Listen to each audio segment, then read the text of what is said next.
Hello friends, welcome to my channel just a housewife. आप सबका मेरे चैनल में बहुत बहुत स्वागत है। जैसा कि आप सबको पता है, जन्माष्टमी आने वाली है और कान्हा जी के लिए हम सब जन्माष्टमी पे बर्फी बनाते हैं। तो आज मैं आपके लिए बहुत ही टेस्टी गोंद की बर्फी लेके आई हूँ, जिसे कि आप गोंद की पंजीरी भी बोल सकते हैं। तो चलिए देखते हैं कि गोंद की बर्फी या गोंद की पंजीरी कैसे बनाई जाती है। इसे बनाना बहुत आसान है। तो चलिए शुरू करते हैं गोंद की पंजीरी बनानी। तो चले मॉम शुरू करें फिर।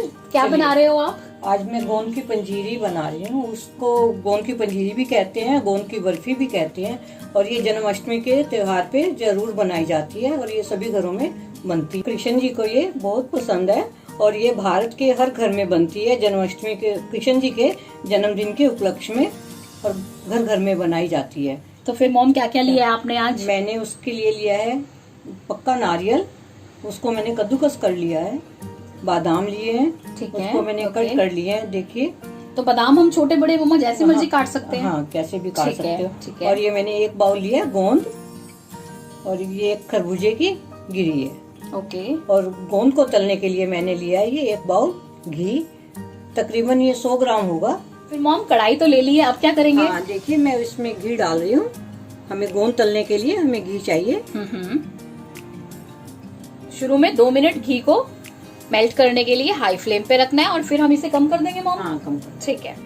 देखिए हमारा घी बिल्कुल गर्म हो गया है। अब मैं इसको कम कर रही हूँ और इसमें मैं गोंद डाल रही हूँ। गोंद को हमेशा कम पे ही तलना है। तो मतलब मॉम पहले घी अच्छे से गर्म कर लें हम, फिर उसके बाद गैस कम करके डालें। ठीक है। कम फ्लेम पे ये अंदर तक सिक जाता है। तो इसे कितनी देर तक सेकना है मम्मा? बस ये फूल जाएगा, जब तक ये फूल जाए तब तक। हाँ। ठीक है। और इसको थोड़ा थोड़ा ही डालकर सेकना है। मतलब पूरा एक बाउल नहीं डालना है, एक साथ थोड़ा थोड़ा डालें। देखिए इसे मैंने 1 मिनट फ्राई कर लिया और ये हमारा गोंद पूरा फूल गया है। अब इसको हम निकाल लेते हैं। देखिए देखिए मैंने दोबारा से फिर डाल दिया। और तो ये सेकंड बैच भी हमारा डल गया है। फ्लेम को कम ही रखें। अगर आपको घी थोड़ा ठंडा लग रहा है और आपको लग रहा है कि गोंद फूल नहीं रहा है, तो आप थोड़ी सी फ्लेम तेज कर सकते हो। देखिए हमारा ये सेकंड बैच भी फूलकर तैयार हो गया है। अब हम इसको निकाल रहे हैं। और देखिए हमारा ये गोंद फूलकर बिल्कुल तैयार हो गया है। अब हम इसकी बर्फी बनाने के लिए और चीजों की तैयारी करते हैं। मैंने एक पैन ले लिया है। अब इसमें मैं 1 चम्मच घी डाल दिया है और उसमें मैं अब बादाम डालूंगी। तो मॉम ये आपने वही घी यूज किया है? हाँ, जिसमें मैंने गोंद फ्राई किया था। ठीक है, मतलब उसी कढ़ाई में से आपने 1 चम्मच घी ले लिया। अब इसमें मैं थोड़े से बादाम अपने फ्लेम को थोड़ा सा पहले तेज कर लें, फिर कम कर।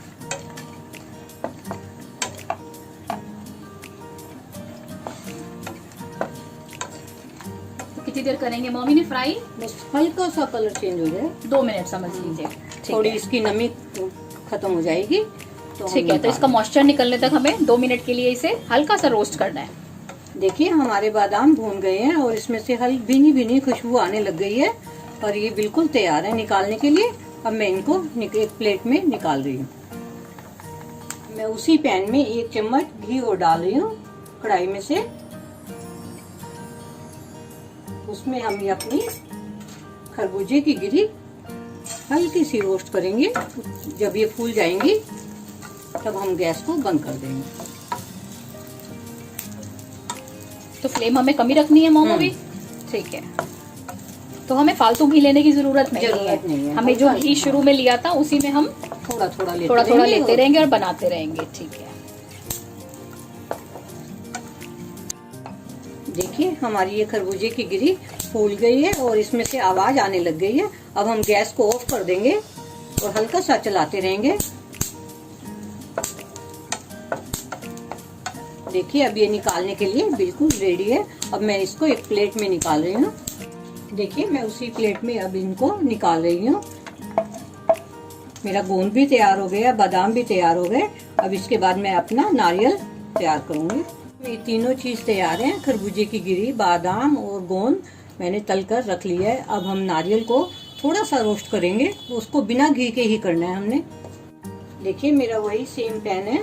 अब मैं उसमें अपना नारियल ड्राई रोस्ट करूंगी।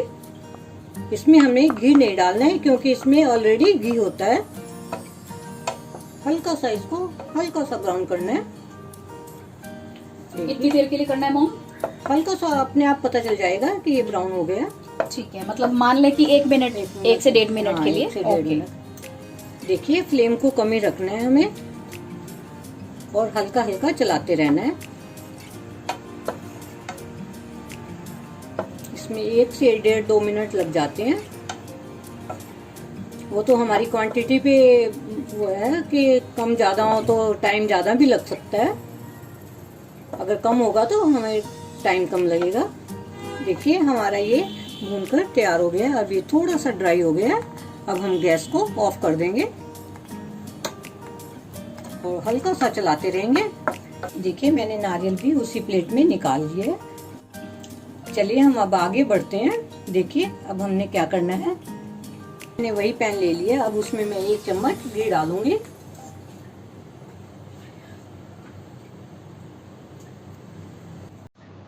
अब मैं इसमें 2 टेबलस्पून जीरा डाल दिया। थोड़ी सी गैस को हम तेज कर लेंगे और हमारा जीरा जब चटकने लग जाएगा तो गैस को हम ऑफ कर देंगे।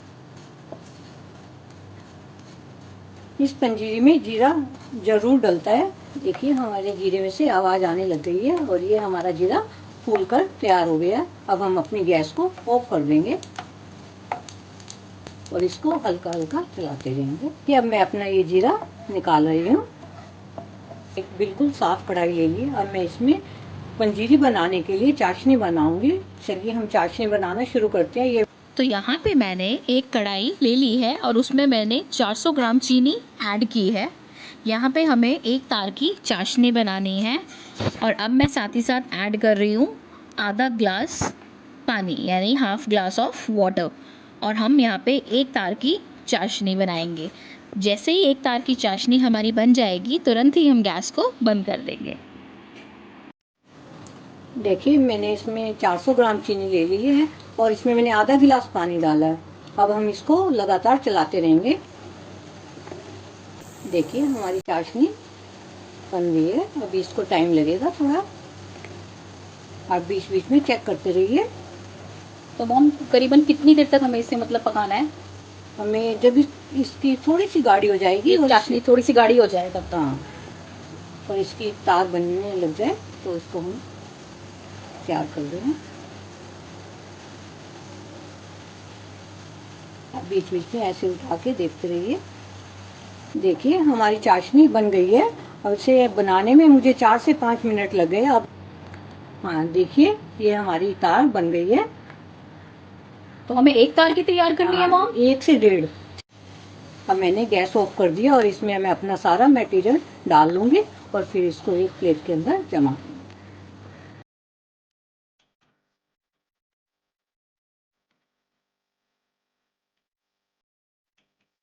इसे हमें ना कढ़ाई के अंदर ही मिलाना है ताकि ये अच्छे से मिल जाए और फिर इसको हम एक प्लेट के अंदर सेट करने के लिए डाल देंगे।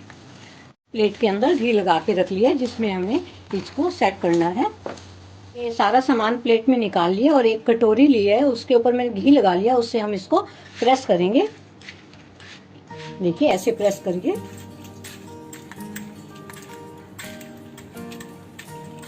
तो कटोरी की नीचे वाली साइड आप घी लगा लें और उससे अच्छे से इसको प्रेस कर करके दबा दें ताकि ये जम जाए अच्छे से। आप इसे किसी भी बर्तन में सेट होने के लिए रख सकते हैं, आपके पास जो भी बर्तन है सेट करने के लिए। देखिए ये हमारी पंजीरी सेट हो गई है। देखिए बिल्कुल, ये देखिए आप ऐसे हाथ लगाकर चेक कर सकते हैं। ये देखिए, देखिए जैसे ही आपको लगे कि हमारी बर्फी सेट हो गई है तो उसकी कटिंग कर दें जैसे जिस शेप में आपको काटनी है। देखिए हमारी बर्फी बिल्कुल सेट हो गई। अब हम काटने के लिए इसको तैयार हैं।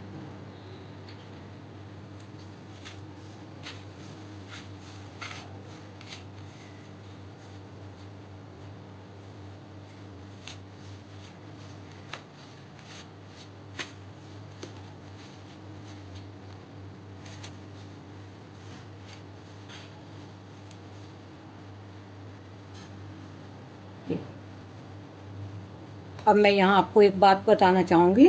अब जब आप चाशनी बनाएं तो एक तार की बनते ही आप अपनी गैस ऑफ कर दें और अपना सारा मटेरियल उसमें डाल दें। जल्दी से चलाएं और फटाफट उसको प्लेट में जमाने के लिए डाल दें, वरना आपकी ये सारी बर्फी बिखर जाएगी।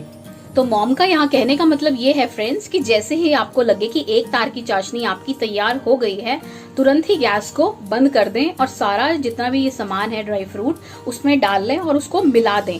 वेट ना करें और गैस को बंद कर दें और फिर प्लेट पे सेट कर लें। अगर आप ज्यादा टाइम लगाएंगे तो बर्फी जो है वो सेट नहीं होगी और चाशनी हमारी गाढ़ी हो जाएगी। तो देखिए बर्फी हमारी सेट हो गई है, लग रही है ना कितनी अच्छी। तो इस जन्माष्टमी कान्हा जी को जरूर इसका भोग लगाएं और हमें बताएं कि आपको ये रेसिपी कैसी लगी। और अगर अच्छी लगे तो लाइक करिएगा और चैनल को सब्सक्राइब करना बिल्कुल ना भूलिएगा। तो चलिए फिर मिलेंगे नेक्स्ट रेसिपी के साथ। इतने टेक केयर, बाय बाय।